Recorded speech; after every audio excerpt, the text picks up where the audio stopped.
Very good afternoon दोस्तों। हमने intraday में जो बाय दिया था भारत फोर्ज, वो एग्जिट कर लिया था हाफ प्रॉफिट के साथ। वो क्यों दिया था, कैसे दिया था, अगर आपको लर्निंग चाहिए तो मैं आपको दे रहा हूँ, मैं आपको सिखा रहा हूँ। यहाँ पे आप देख सकते हैं भारत फोर्ज का जो चार्ट है, जो ट्रेंड लाइन है, मैंने ड्रॉ किया हुआ है कि हमने क्यों बाई दिया था, कैसे बाई किया था और पूरा टारगेट अचीव क्यों नहीं हुआ और आप प्रॉफिट के साथ कैसे एग्जिट हो गए थे। तो अगर आप इंट्राडे प्लेयर हो, प्रॉफिट लेना चाहते हो सिस्टेमेटिक तरीके से, तो ये आप देखिएगा, सीखिएगा, समझिएगा, क्योंकि लर्निंग को आप जितना टाइम देंगे ना, उतना ही आपको फ़ायदा और मुनाफा रहेगा। हम ये नहीं बोलते हर बार टारगेट अचीव होते हैं, स्टॉप लॉस होता है तो रिस्क रिवॉर्ड रेशियो मैनेज करने का होता है। अगर आपको 100 रुपया मिल जाता है तो अगर 20 रुपीज़ का स्टॉप लॉस लगता है 20 रुपीज़ का, तो उसमें कोई दिक्कत नहीं है, ये बात आपको समझनी चाहिए। तो अब मैं आता हूँ हमने भारत फोर्ज क्यों दिया था इंट्राडे के लिए, ये बात आप समझ सकते हो। और उसके बाद एक दूसरी भी इमेज है। अगर मेरा जो वॉइस क्लियर आ रहा है तो मेरे वॉइस को ही आप समझिएगा। अगर वीडियो क्लैरिटी नहीं है तो उस पर मत जाइएगा, वीडियो क्लैरिटी नहीं आएगी, वो मिनिमम वॉच टाइम जब तक कंप्लीट नहीं होगा वो फीचर नहीं आएगा। तो देखते हैं कब ख़त्म होता है और कब क्वालिटी इम्प्रूव होती है। तो आपको इमेज है और ट्रेंड लाइन है, वो आप देख सकते हो तो काफ़ी है, बाकी मैं आपको सब कुछ बता दूंगा। आप देख सकते हो हमने जो बाई दिया था वो अबोव 442 443 के करीब दिया था। तो वो भारत फोर्ज का हमने क्यों बाई दिया था आप ये समझ लीजिए। आप देखिए जो 441 के करीब जो ट्रेंड लाइन ड्रॉ की है, जो हॉरिजॉन्टल, जो अपर साइड 3 लाइन है उसमें से जो सबसे डाउन लाइन है हॉरिजॉन्टल लाइन, आप देख सकते हैं 441 के करीब जो रेसिस्टेंस था, लगातार 1 2 3 4 चार बार वहाँ पे टच हुआ। उसका मतलब ये हुआ कि ये रेसिस्टेंस है 442, उसको क्रॉस नहीं कर रहा है, उसको क्रॉस करेगा तो भागेगा। और कैसे दिया है वो भी मैं आपको समझाता हूँ, उसके लिए दूसरी इमेज है वो मैं आपको दिखा दूंगा। तो आप देख सकते हो और जो अपर चैनल में जो क्रॉस ट्रेंड लाइन है अप और डाउन, वो भी आप देख सकते हो। यहाँ पे जो ग्रीन कैंडल है सबसे डाउन, जो सपोर्ट लाइन में जो क्रॉस जो लाइन है वहाँ पे आप समझ सकते हो उसने एग्जैक्टली सपोर्ट लिया। और उसके बाद जो अप गया तो जो अपर ट्रेंड लाइन है क्रॉस, वहाँ पे भी ग्रीन कैंडल ने क्रॉस किया। और उसके बाद जो 442 को क्रॉस किया वहाँ पर भी सपोर्ट लिया, आप देख सकते हो। तो वो जो क्रॉस डाउन ट्रेंड लाइन है और जो क्रॉस अप ट्रेंड लाइन है, आप देख सकते हो वो 2 बार नीचे टच किया, तो उसका मतलब है अपर साइड भी टेक्निकली 2 बार टच करना चाहिए, ठीक है। तो एक ही बार यहाँ पे किया है, दूसरी बार नहीं किया है। दूसरी बार किया होता तो हमारा टारगेट अचीव हो जाता और वो टेक्निकली सही था, पर क्यों नहीं टच हुआ मैं भी ये आपको बताता हूँ। तो वहाँ पे हिट होना चाहिए था, तो वहाँ पे प्रॉफिट नहीं ले सके। और जो हॉरिजॉन्टल में दूसरी जो ट्रेंड लाइन है, जो मिडल, जो अपर साइड जो 3 ट्रेंड लाइन हमने ड्रॉ की है, वहाँ पे आप समझ सकते हो जो 445 था वहाँ पर भी सपोर्ट ले लिया, बाद में वो रेसिस्टेंस बन गया, वो तोड़ दिया। तो नियर अबाउट 445 के करीब या 444 के करीब एग्जिट मारा था। और आप देख सकते हो कि जो क्लोजिंग भी हुआ है वो 444.90 ₹444.90, यानी कि 445 रुपीज़ के आसपास क्लोज हुआ है। तो मैंने जो आपको जो क्रॉस ट्रेंड लाइन है अप और डाउन, ये आप देख सकते हो पूरे चैनल में ही वो सपोर्ट लेता है और रेसिस्टेंस लेता है, उसके बाहर नहीं गया। और जो 20 DMA है उसको क्रॉस करने के बाद आप देख सकते हो कि एक अपसाइड मूव आई। तो ये यहाँ पे कंफर्मेशन था पर डिसाइड नहीं था ये अप जाएगा। कुछ लोग बोल रहे कि तो इतना पता था 20 DMA को क्रॉस कर दिया तो 436 पे बाई दे देते, 437 पे बाई दे देते। नहीं, वो हमारा स्टॉप लॉस बन गया था, वो स्टॉप लॉस आता था। जब श्योरिटी हो तब काम करना चाहिए, स्टॉक मार्केट में बैठना चाहिए, सोचना चाहिए, सीखना चाहिए, समझना चाहिए, बाद में पैसा मिलेगा। ऐसे यूं ही नहीं ट्रेड ले लेना चाहिए। बाद में स्टॉप लॉस ही तो कोई बात नहीं, आपका रिस्क रिवॉर्ड रेशियो है वो एकदम फेवरेबल रहेगा, मैं आपको इतना तो बोल सकता हूँ। तो जो क्रॉस ट्रेंड लाइन है अप वाली और डाउन वाली आप समझ सकते हो, और जो दूसरी जो 3 हॉरिजॉन्टल लाइन है वो भी आप देखोगे ना तो समझ में आ जाएगा।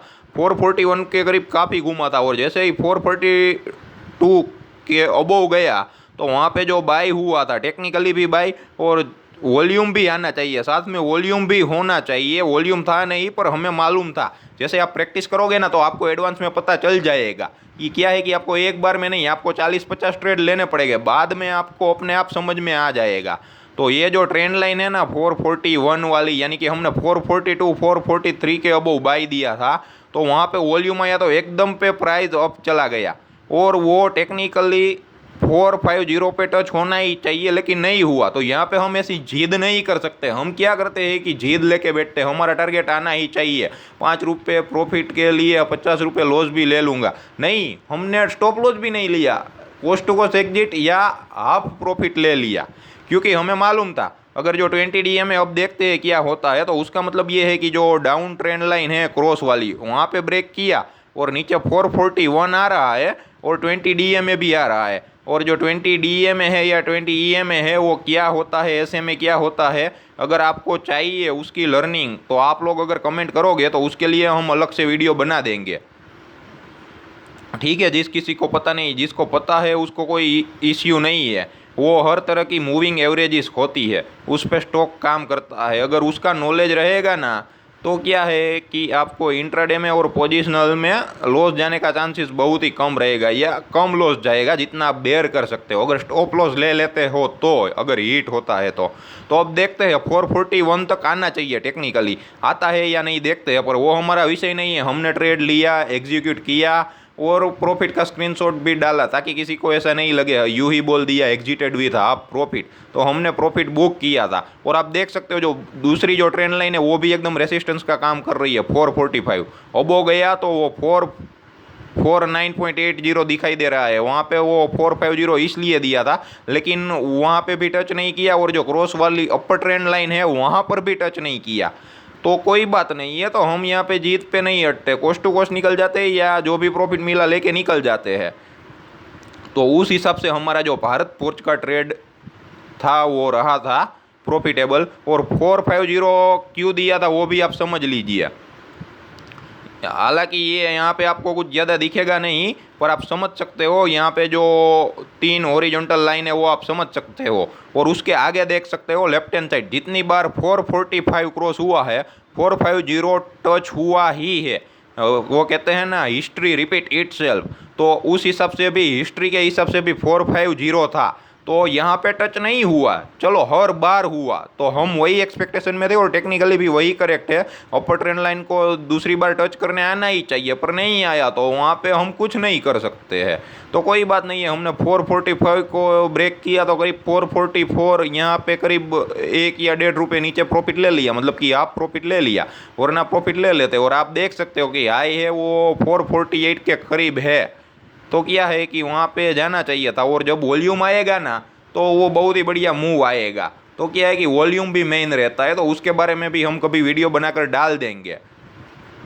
तो ठीक है, ये ट्रेड रहा था हमारा ऐसा। और कुछ लोग बोल रहे थे कि बैंक निफ्टी इतनी बढ़ने के बाद भी कॉल क्यों नहीं दिया था, क्योंकि प्रीमियम काफ़ी ज़्यादा था, तो एकदम बहुत महंगे थे। अगर थोड़ा भी वो मार्केट गिरता, हालांकि श्योर नहीं था कि मार्केट बढ़ने वाला है या गिरने वाला है, तो उस समय वेट एंड वॉच की जो परिस्थिति रहती है वो ही बेहतर है। अगर प्रीमियम ज़्यादा है और मार्केट गिरा या रेंज बाउंड रहेगा तो कॉल का जो प्रीमियम है वो एकदम डेप्रीशिएट होने लगता है। तो क्या है कि वहाँ पे लॉस का चांसेस ज़्यादा रहता है अगर रेंज बाउंड होके भी बैंक निफ्टी बढ़ता है तो, क्योंकि कॉल ऑप्शन या पुट ऑप्शन में क्विक मूवमेंट चाहिए। कॉल ऑप्शन में अप साइड और पुट ऑप्शन में quick side, bank Nifty down side आनी चाहिए, तो ही कॉल पुट में प्रॉफिट मिलता है। और रिस्क रिवॉर्ड रेशियो भी फेवरेबल होना चाहिए।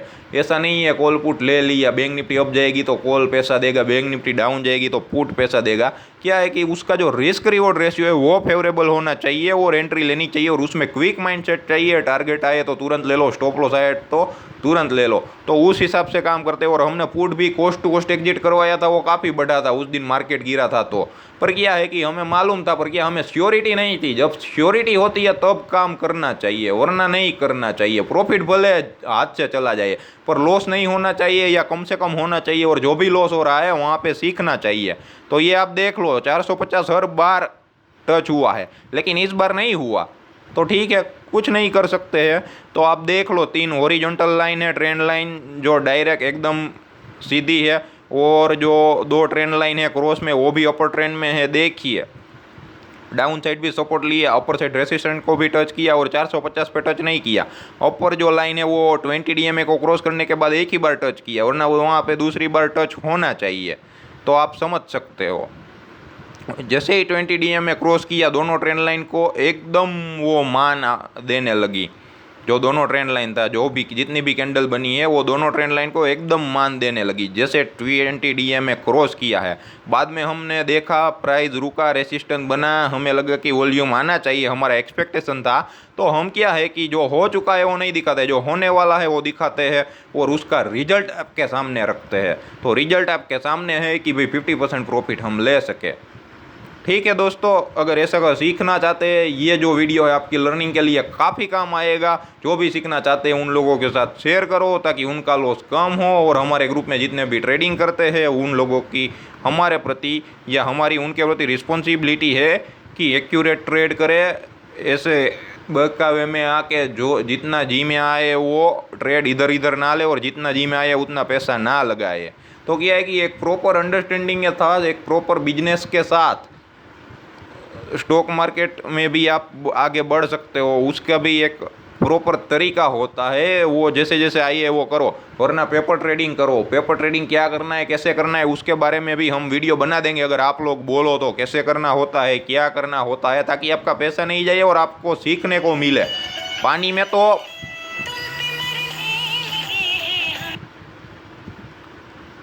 पानी में तो हमें डूबना ही है और डूबकर बाहर निकलना है, पर उनसे पहले थियरी आनी चाहिए, ये बहुत ज़रूरी है। कुछ लोग ये बोलते हैं कि डायरेक्ट दुबाका मार दो, ऐसा नहीं होता है।